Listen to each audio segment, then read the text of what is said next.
Dear students, welcome back to Module 2, Financial Management. And in this module, we are going to explain three concepts. Now, what are the three concepts?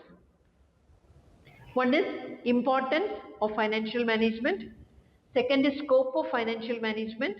And third is functions of financial management. So, these three topics we are going to cover. So, first we will start with the importance of financial management. Now, importance of financial management we will see from two angles. One is individuals and second is companies.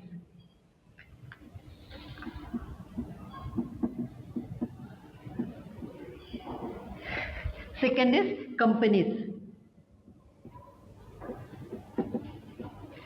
So if you see individuals, how financial management is important or why financial management is important. First point you have to remember, it helps in budgeting and spending. For individuals, it helps in budgeting and spending. That meaning, if a salaried person, see for example, I am a salaried person. I know my income, what my salary income, and I know my expenses, how much I have to save. So financial management will help me to attain that goal, whatever I am planning. Second is build wealth over time. So that is first is individuals, first is budgeting,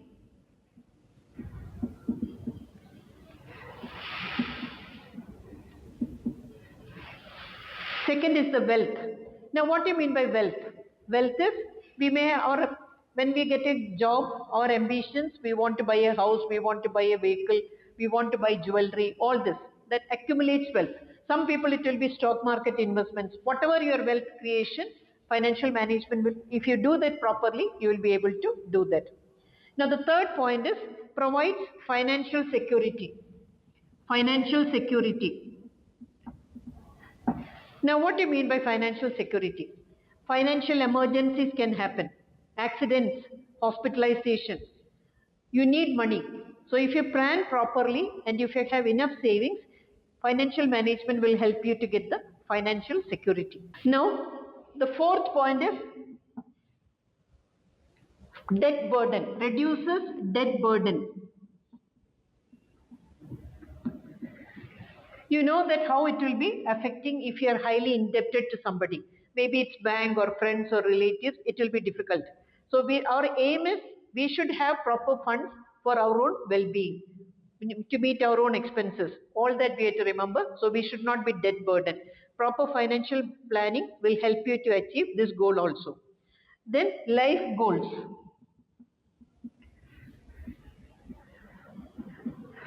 Life goals, if you see, if you're doing a business or something, first we may be doing as a freelancer, but your ambition is, I want to start a business on my own. I want to have an office. At the initial stage, you are not able to pay the rent or you are not able to pay the down payment. So your plan is, after 5 years, I want to start my own office. How it is possible? Through proper financial planning. So this is important for financial planning is important for individuals because it helps in budgeting, it helps in wealth creation, it will provide financial security, it will reduce the debt burden and it will help to achieve your life goals. Now we will see how it is important for companies. So now we will see that how companies, financial management is helping companies. First point is optimum resource utilization. You know how Amazon company is utilizing its profits. They have that Alexa and you know that how we are using Alexa for our day-to-day activities, how we are how we have adopted that technology. Amazon has provided through proper profit utilization. So new techniques they can find out. Companies are using like that for through financial management. Now what is the second point? The second point is for companies how financial management is important. It maintains liquidity and stability. If you look at Star Bazaar, they have to see that there should not be any overstocking, there should not be any understocking. How they will do? They have to take care of the stock, how much they have to invest for each item. All this is important and it is possible through the financial management. Now, what is the third point? Third point is facilitates business expansion. Now, which company example we will take? We can take the help of Jio. You know that how they are taking global funding. And what is the advantages we are getting? They were the first company to introduce 5G concept in India. So we have more network, more speed for all that, and it's very helpful for us. So companies are utilizing their profits. Jio is the best example. They have utilized their product. They've utilized their profits for a proper service for the service provider, or the proper service for the investors, or the proper service for better returns for the investors and proper service for the customers. So it's a very advantageous thing. Now, what is the next point? Next point is minimizes. Now, the fourth point is minimizes financial risk. So, which company example we will take? If you take the case of Indigo, how it is reducing its operational risk? Because always aviation fuel prices are going up. Sometimes in the festival season and all, they will be getting more customers, but they have times when they will not get customers. So how they will do this? It's through the proper financial planning, cancelling certain flights, or how to reduce the, or how to maintain a balance between the fuel prices and the customers what they will get at a time. So this is how they will do that. Indigo is the best example. Now, we have seen that how it is helpful for individuals and how it is helpful for companies. So, if you see that how financial management is important for individuals to achieve personal financial goals, wealth creation, stability, security, all that. Similarly, for companies also, for their growth, expansion, diversification, because they are working in a competitive environment. So I have completed the first topic for this module, what I wanted to cover. Now we will come to the second topic. Okay, now if we continue with that, how it is important for companies. Next point is enhances stakeholder confidence. It's very important for investors to get confidence in the stock market. If you are investing in a company, you should be able to get proper returns. Infosys, I'm taking as the best example. Infosys, you know that the share price is low as possible. They have divided their shares and share value is less.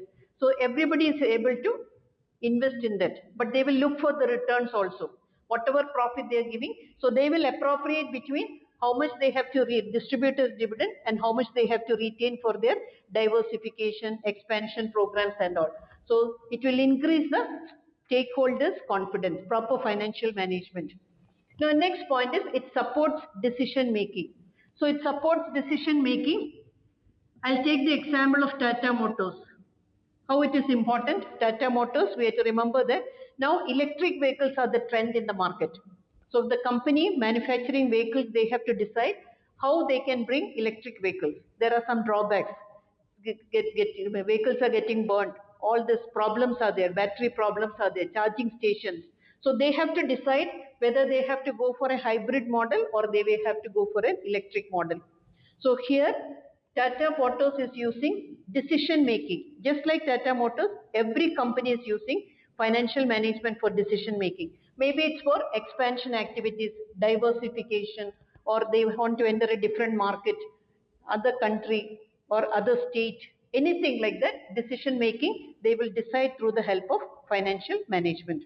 Now we have learned the first topic, how it is important for individuals and how it is important for companies.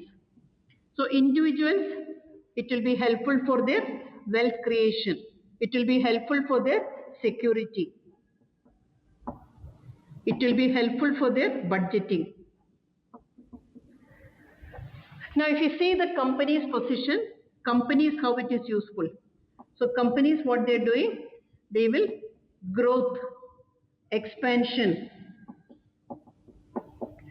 diversification.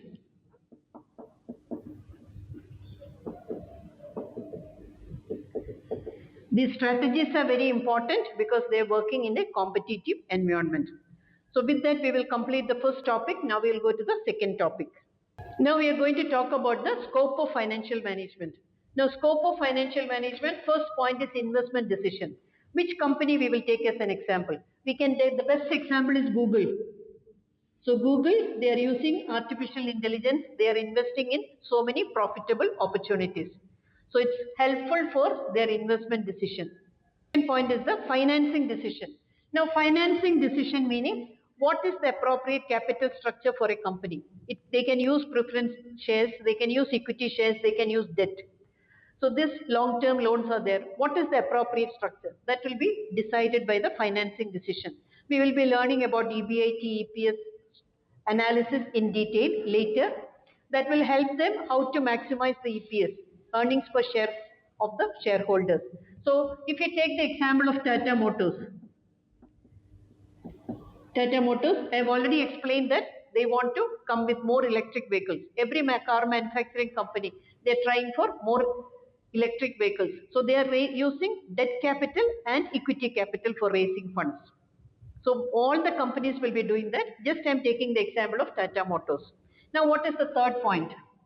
Now, third point is the dividend policy. Now, what is dividend policy? Dividend policy, companies have to decide how much to retain for their profitable activities, how much they have to distribute to the shareholders. We have to learn as a separate chapter also dividend policy in this subject.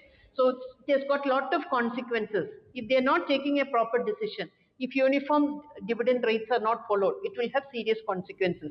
So, here if you take the example of Infosys or Wipro, or TCS.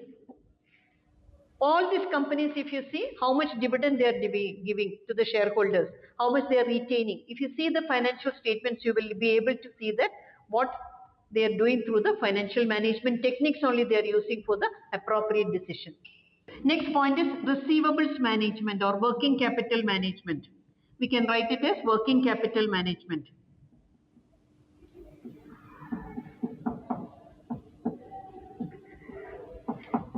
Now, working capital management is nothing current assets minus current liabilities.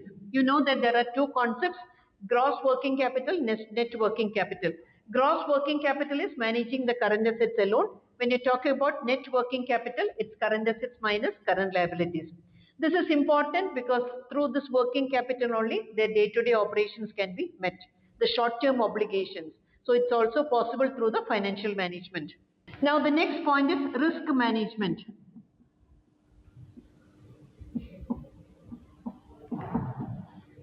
Now risk management meaning you can take the example of financial institutions, banks.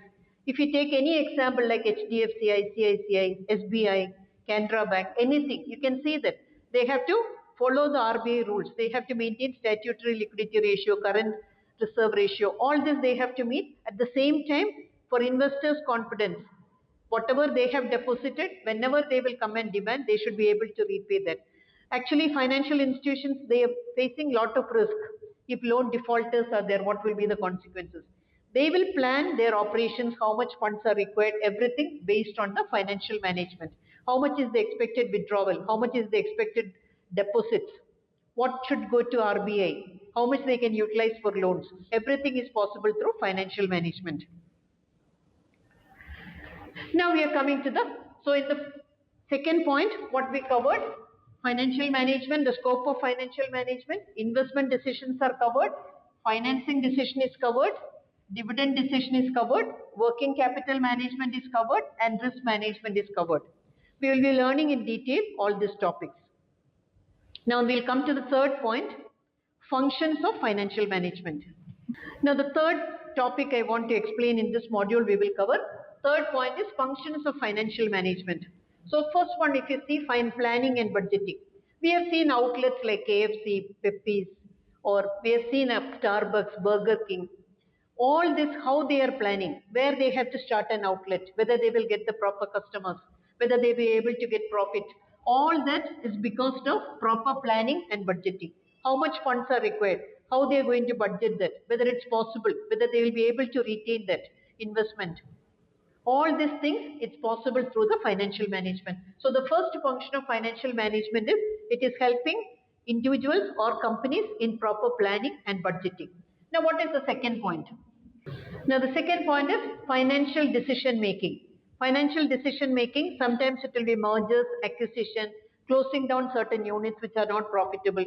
If you take the example of Zomato, they acquired Blinkit because that will help them in their logistic operations, speedy delivery of items. So that will customers will entertain that, they will be happy about that. So if they can encourage the customer satisfaction. So financial management is helping in the financial decision making, where to invest, whether to invest, whether it's the correct time. All these decisions are possible with the financial management. Now the third point, if you see that, capital structure management. I told you there are different ways of raising funds, whether it can be long-term loans, preference shares, equity shares, debt. All this is possible. So the companies have to decide the appropriate capital structure for their company. What is appropriate for Infosys may not be appropriate for Wipro or TCS. Or we have to remember, so how capital structure. We have seen about Adani Group. Adani Group, they are into renewable energy. So they will decide, they raise funds through equity, loan, wherever they will get funds, and they are expanding their business. So like that, capital structure management, how much to raise, when to raise, and where to invest that funds for profitable opportunities. Now the fourth point is profit allocation. Profit allocation meaning certain amount they have to give as dividend, certain amount they have to retain. The entire profits no company is going to distribute. So if you take the example of Microsoft, see they will allocate certain funds for, they need more funds for research and development. So Microsoft will use funds for R&D, funds for dividend, funds for repayment, all this. So this is profit proper allocation. They will decide based on financial management. Now, the functions of financial management, if you see the last point, it's the monitoring and controlling finances. You have to remember, see, Flipkart, Amazon, there so much competition is there where they're in getting customers, in delivering their item, meeting the customer complaints or settling the disputes, all this. So how they will do that? Or every now and then they have to evaluate how they have to monitor each and every transaction. Wherever loopholes are there, they have to correct it and move forward. So if you see in nutshell, what all the points we learned, functions of financial management, it is helping in planning and budgeting. Second is financial decision making, where to go for expansion, acquisition, merger. Then capital structure management, whether we have to use debt and equity capital. What is the appropriate capital structure for a company? Then profit allocation, whether to give as distribute as dividend, whether to retain profits, whether to spend for R&D. Then monitoring and controlling. Every activity, if there is any loophole, if they are losing money, they have to control that expenses. That means it requires 100% monitoring. So 3 points we have learned: importance, functions and scope of financial management in this module. This is what I wanted to explain. Till we meet, happy learning. Thank you.